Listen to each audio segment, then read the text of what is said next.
Hello, saver. Whether you're saving for that trip to the tropics or saving for an emergency, now is the time to take advantage of Wells Fargo's savings options. Wells Fargo offers savings accounts that can help you save towards your goals. So, what are you saving for? Visit a Wells Fargo branch or wellsfargo.com/save to open a savings account today. Wells Fargo Bank, N.A., member FDIC.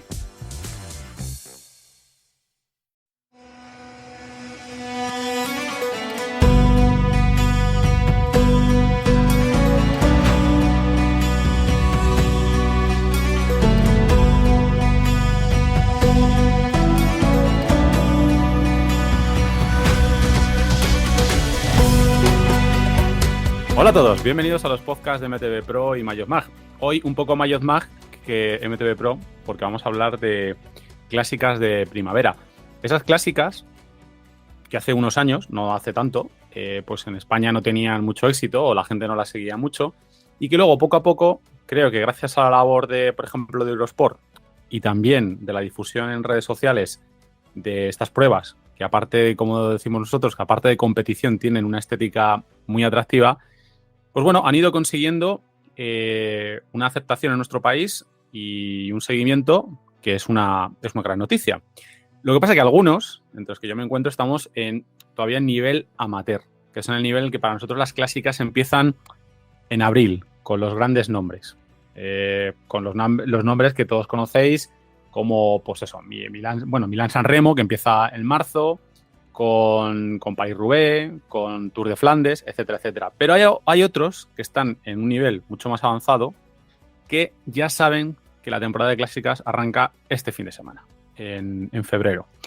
Y además arrancan con una clásica de nombre casi impronunciable. De hecho, yo me he buscado, le he pedido ayuda a Google. Omloop het Nieuwsblad. Porque si no, yo lo tengo complicado. Pero bueno, tenemos aquí a Juan Daniel Hernández, que él sí que está en ese nivel premium, que nos va a hablar por qué esta es la primera clásica de primavera y sobre todo nos va a decir por qué tenemos que verla y por qué es importante esta clásica. ¿Cómo estás, Juan Daniel? Hola a todos. Pues nada, yo estoy muy bien, encantado de que llegue esta época del año porque, oye, a mí es una época en la que me encanta.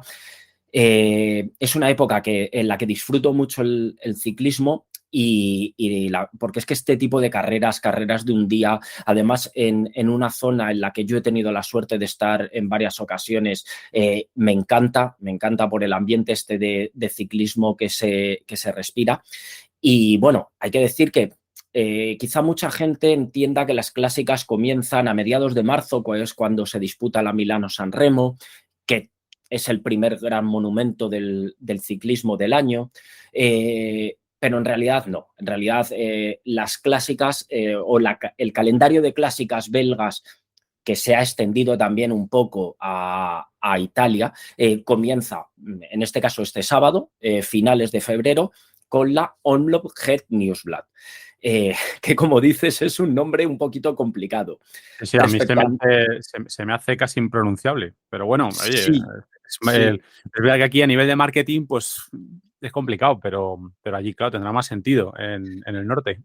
Tiene todo el sentido del mundo porque Het Nieuwsblad es un periódico de la zona que desde 2009 lleva patrocinando la carrera y cogiendo o dando nombre a la carrera.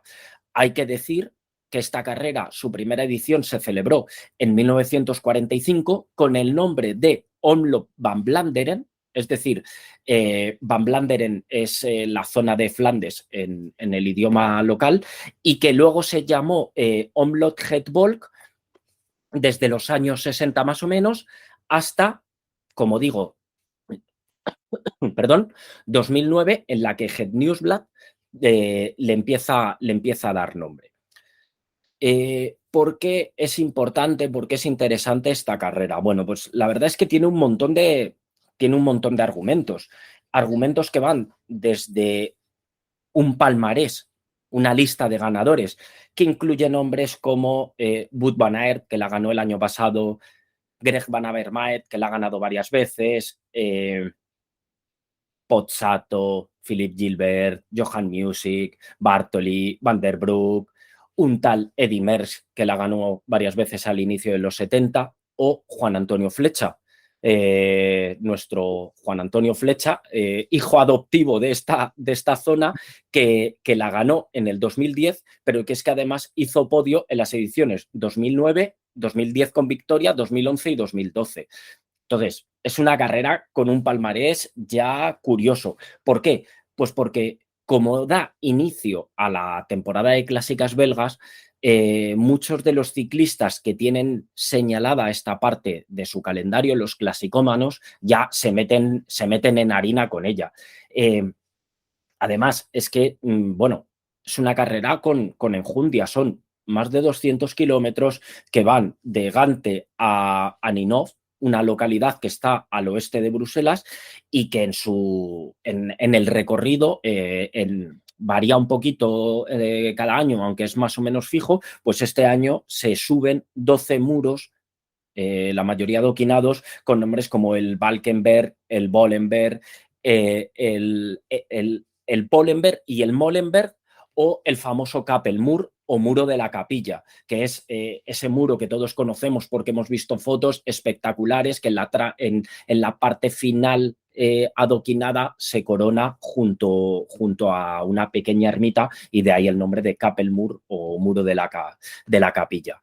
La verdad es que, bueno, mira, se me ponen un poco los pelos de punta recordando y viendo mentalmente las imágenes que nos deja esta primera carrera de adoquines, porque la verdad es que son espectaculares. Además, por dar un dato curioso, mezclándolo un poquito con la actualidad diaria, muchas marcas utilizan estas carreras como banco de pruebas. Si ya hace unos años, con el mencionado Greg Van Avermaet, Giant o Cadex estuvieron desarrollando y probando sus productos a través de esas famosas ruedas con el hashtag Overachieve, que no sabíamos qué eran y que luego fueron las Cadex. Bueno, pues este año la curiosidad está en que Víctor Campenaerts está probando en su Ridley, o está usando el sistema Classified con un plato de 62. Al menos lo está haciendo en los entrenamientos. Al menos en los entrenamientos. Claro, porque aquí se juegan muchos juegos en plan de, bueno, los entrenamientos lo probamos, luego no sabemos si en carrera se va a probar o no, pero es verdad lo que tú comentas, que este tipo de pruebas sí que se utilizan mucho pues para eso, por un lado para probar, y por otro lado también para hacer un poquito de ruido a nivel de marketing, ir mostrando producto. Empieza la temporada y todo el mundo está deseando, los corredores quieren mostrarse a sí mismos, quieren probarse y demostrar en qué estado de forma está, o comprobar en qué estado de forma está. Los equipos y las marcas pues también pues, mostrar cosas. Es la parte del salseo que a nosotros como prensa especializada pues también nos fijamos. Nos encanta. A ver, podemos decir, si Roubaix o la París-Roubaix ha dado nombre a muchos productos, desde horquillas de suspensión, que hicimos un artículo en Mayotte con estas horquillas e inventos parecidos, a una bici, que es la Specialized Roubaix. O sea, bueno, pues con una diferencia, perdón, es que generalmente a la París-Roubaix se va con los deberes hechos ya. Pues no prueba lo suficientemente importante como para ir con los deberes hechos. Yo creo que aquí estamos todavía en ese momento de la temporada en la que algunos corredores y algunas marcas, bueno, pues salsean. Se pueden permitir el jugar con el equipamiento. Es justo lo que dices. La París-Roubaix, mira, la París-Roubaix se disputa este año el 9 de abril. Es decir, que tenemos más de un mes, casi un mes y medio, de finales de febrero a principios, mediados de abril. Ahora es lo que dices, para llegar a la Roubaix con los deberes hechos, ahora es cuando estás dando los últimos coletazos a las pruebas, a lo mejor en alguna carrera, pero sobre todo, como dices, en los entrenamientos y en las jornadas. Y ojo, que el calendario está repletito. Yo me he apuntado aquí el calendario de este año, y si este sábado 25 tenemos la Omloop Het Nieuwsblad, el domingo 26 tenemos la Kuurne Bruselas Kuurne. Si os dais cuenta, todo en la misma zona. Saltamos y el 4 de marzo tenemos el sexto monumento del año, la Strade Bianche. No es un monumento oficial, es una carrera a la que también hemos dedicado un artículo en Mayotte, y que mucha gente se piensa que lleva muchísimos años en el calendario, pero no es así, es reciente, pero es que en estos poquitos años, claro, se ha hecho un nombre muy importante, bien con marketing, poniendo el nombre de los ganadores en los tramos de este rato, etcétera, etcétera, y bien porque es una carrera súper interesante y súper divertida. Que ha hecho que muchas otras pruebas, incluidas las grandes vueltas, de repente han incluido este rato en sus recorridos. Correcto. Y además que a la Strade hay que agradecerle una cosa, que siendo una de las carreras con más repercusión mediática, fue también de las primeras en apostar por una carrera femenina de nivel paralela a la masculina. Cosa que, por ejemplo, este año en la O-Block también se va a disputar.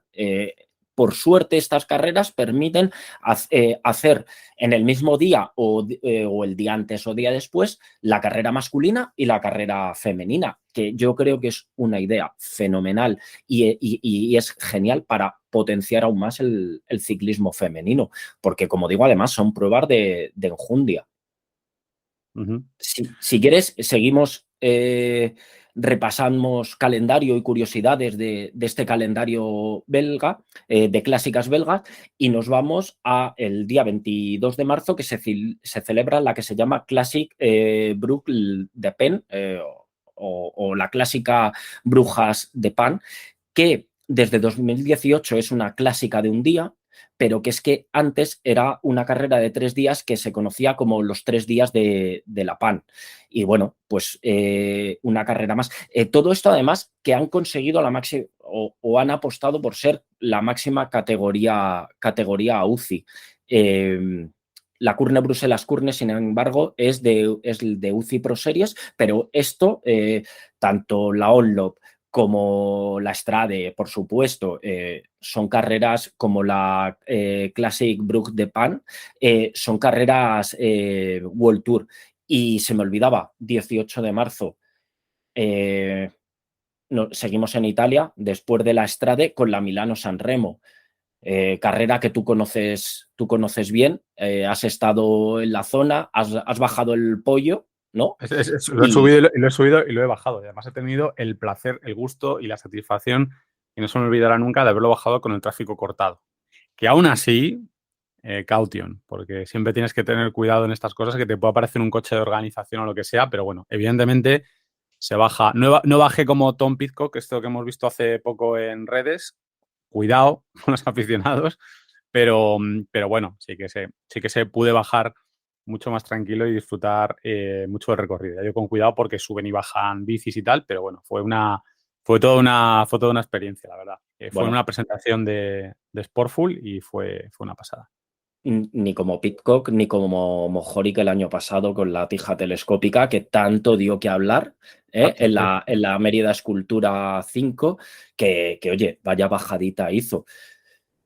Volvemos a Bélgica, estamos 24 de marzo, la E3 Saxo Classic, Saxo el banco, que también fue patrocinador del equipo, y que antes es una carrera que antes se conocía como la E3 Harelbeke, una carrera muy del gusto de Peter Sagan, todo hay que decirlo.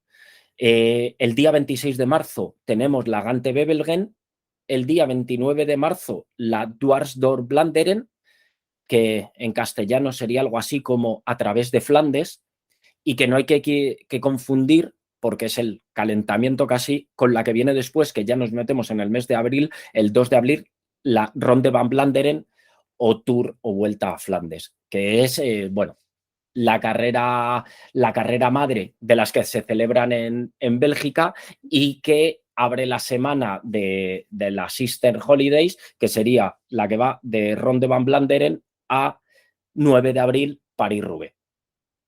La otra gran carrera que marca este calendario. Ojo, con la París-Roubaix 9 de abril no se acaba el calendario, porque además tenemos más cositas, como que después, la semana siguiente, llega lo que se conoce como el tríptico de las Ardenas, que serían la Amstel Gold Race, día 16, la Flecha Valona, día 19, y la Lieja Bastoña-Lieja, otro de los grandes monumentos, el día 23 de abril. Entre medias... Con eso ya Sí, tenemos hecho casi el trimestre, ¿eh? Totalmente. Es que si te das cuenta, entramos en una época que hay carrera miércoles, sábado, jueves, domingo, vamos, 2 carreras a la semana, y que es que, como digo, casi todas carreras de más de 200 kilómetros y en la zona belga con sus muritos, sus subidas interesantes, o como en el caso de la Milano-San Remo con un recorrido rompepiernas duro, muy duro, porque además como monumento tiene que tener tienen que ser más de 250 kilómetros, si no me equivoco, y oye, un recorrido, como digo, rompepiernas, que finaliza con esa subida al Poggio de San Remo que tela.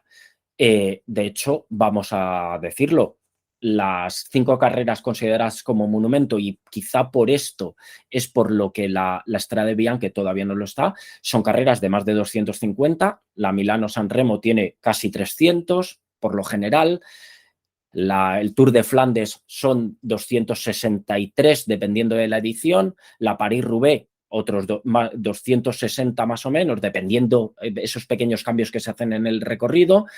Igual que la Lieja-Bastoña-Lieja, 260, y por último la que cierra los 5 grandes monumentos, pero ya nos vamos a otoño, el Giro de Lombardía o la clásica de las hojas muertas, porque me encanta ese nombre y en italiano suena precioso, y es una clara referencia a que como se disputa en otoño, se disputa con los árboles perdiendo las hojas que caen en la carretera. La verdad es que es precioso, ¿no? Una referencia además muy bonita. Es verdad que las clásicas tienen también historias, tienen su mística, pues eso, la París-Roubaix, el infierno del norte, porque, bueno, eso para eso lo dejamos para otro podcast, que podemos dejarlo.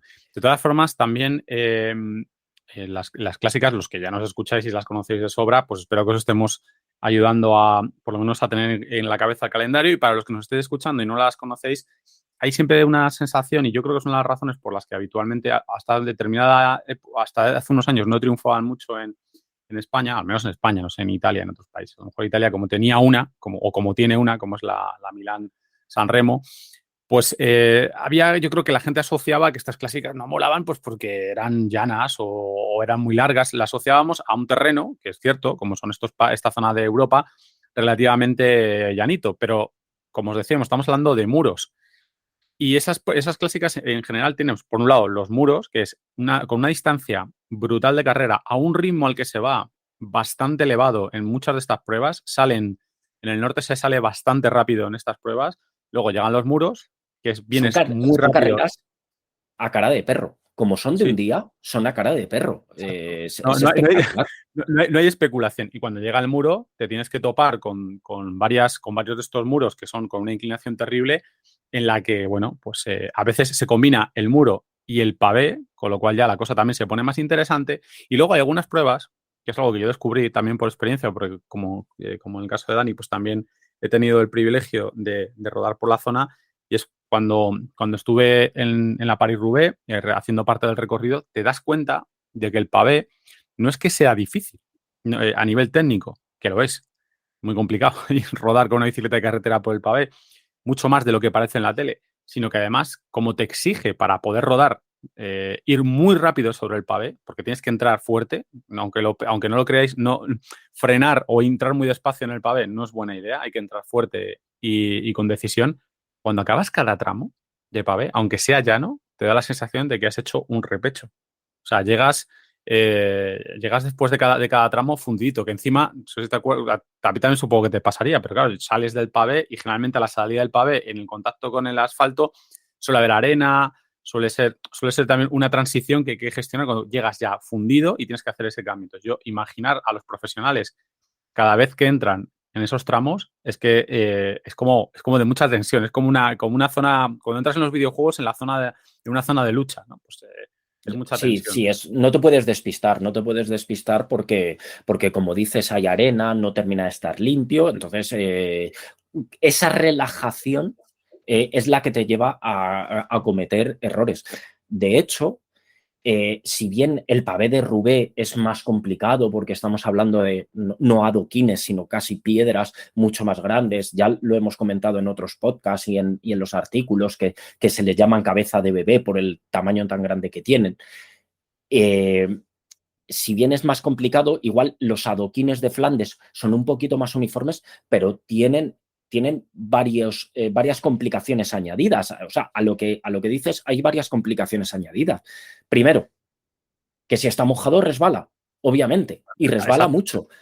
Pero si está seco también resbala, porque como son zonas abiertas a tráfico, te encuentras que puede haber pues restos de residuo de los coches y tal, que lo convierten en resbaladizo.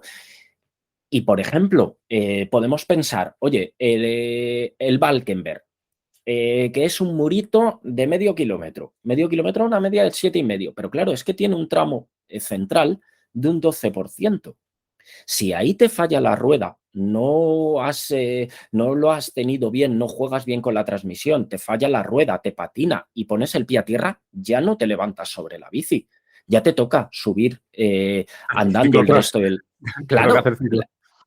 claro, Bueno, claro, claro. o te fallan los pulmones. O te fallan los pulmones, efectivamente, efectivamente. Por eso es muy interesante ver la guerra entre los profesionales cuando llegan en un grupo, esa guerra que se forma por entrar en las posiciones cabeceras, para evitar los tapones, para evitar los errores, eh, cuidado que hay que tener de no hacer el afilador con el que va delante, que de repente se queda clavado por cualquier motivo. Es ahí la dureza está más en toda la tensión que se genera a la entrada y la salida a estos tramos, que a lo mejor el propio tramo, que también os digo que una rampita adoquinada al 12% fácil no es, ¿eh? No, Y aparte es durita. todo esto explica por qué hay clasicómanos y por qué hay especialistas, o sea, hay especialistas como los clasicómanos y por qué hay gente que directamente va a las clásicas prácticamente a no disputarlas. O sea, que sabe que no tiene nada que hacer y lo hacen pues por motivos de patrocinio, porque hay que estar o por coger experiencia y bueno, pues por preparar la temporada. Yo vi en la Paris-Roubaix, las 2 veces que he estado, si te quedas hasta el final en Arenberg o en cualquier tramo, de repente ves grupos enteros de ciclistas que van un poco silbando. O sea, porque en plan de, bueno, esto no va con nosotros. Y se Sí, nota además...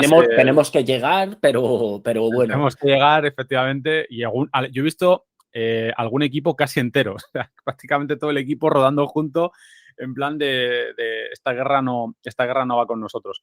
Pero, por otro lado, también se entiende porque hay auténticos especialistas.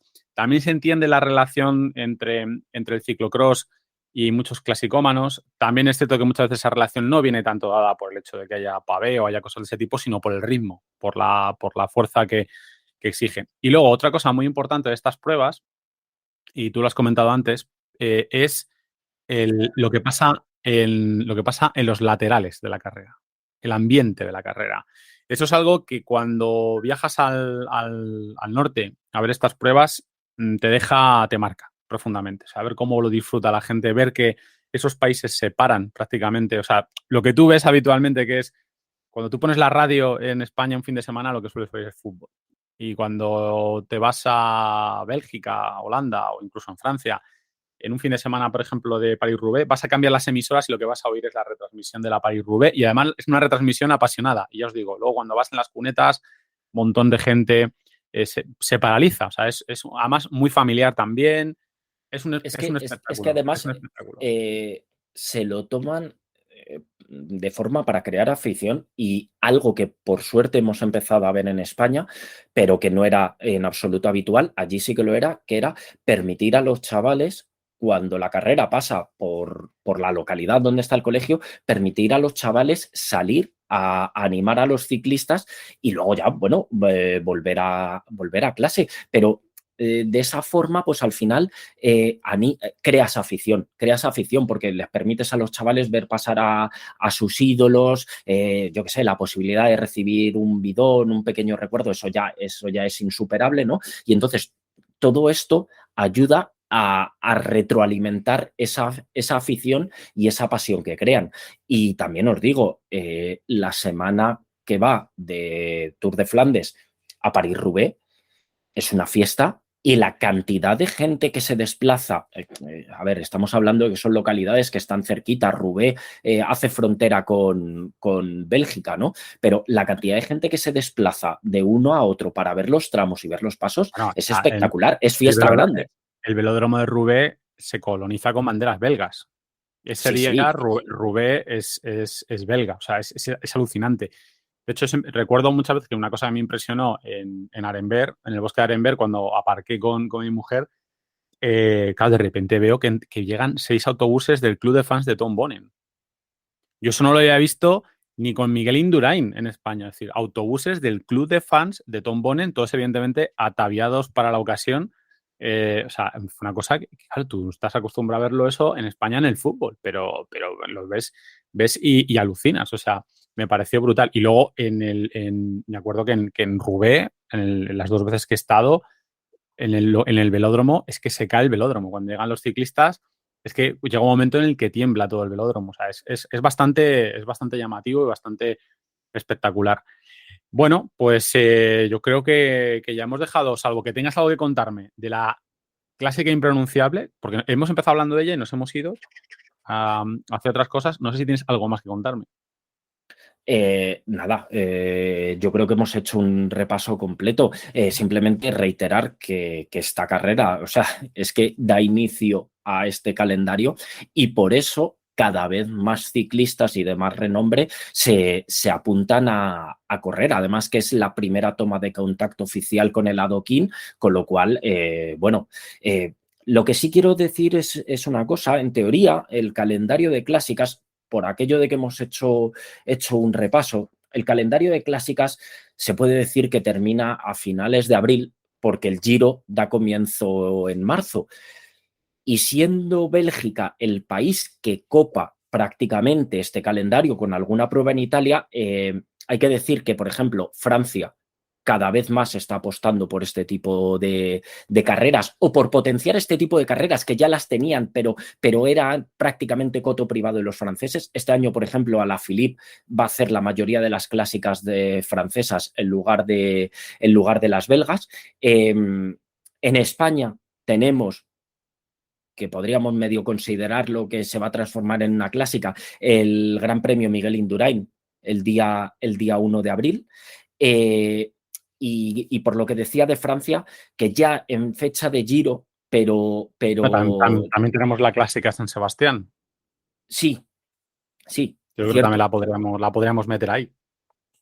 Por recorridos no se parecen tanto, pero sí, es verdad. Por recorrido quizás se podría parecer más la Jaén Paraíso Interior que se disputó hace 10 días, el día 13, y que ganó Tadej Pogačar con esa exhibición brutal. Pero bueno, que yo a lo que iba es que una carrera muy, muy interesante que se disputa en Francia, que se disputa este año ya en calendario, en calendario o en terreno Giro, que es el día 7 de mayo, pero que es muy interesante y que cada vez va cogiendo más presencia porque también alterna tramos de este rato y es dura, la Tro-Bro-León.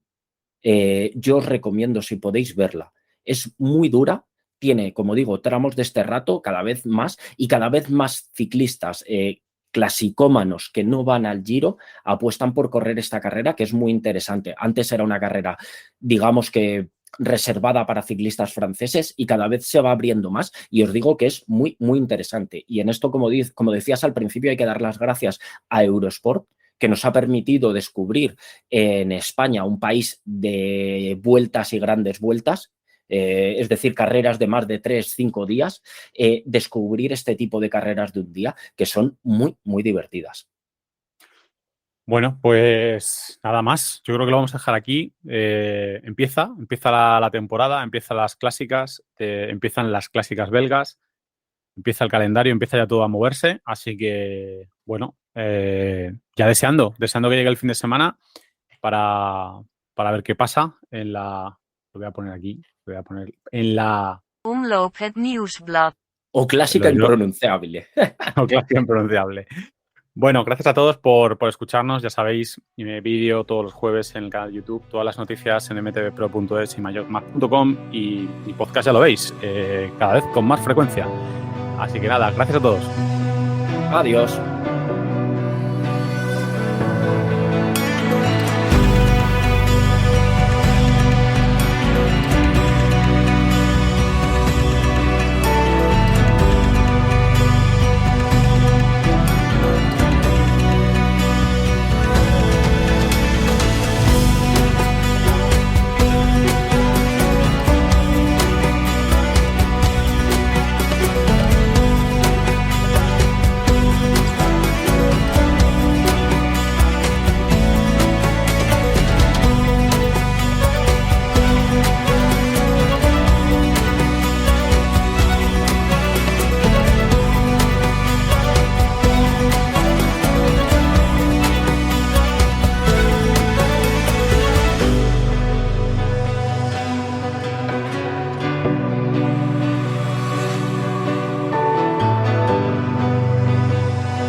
Wells Fargo presents one of the surest ways to grow your money.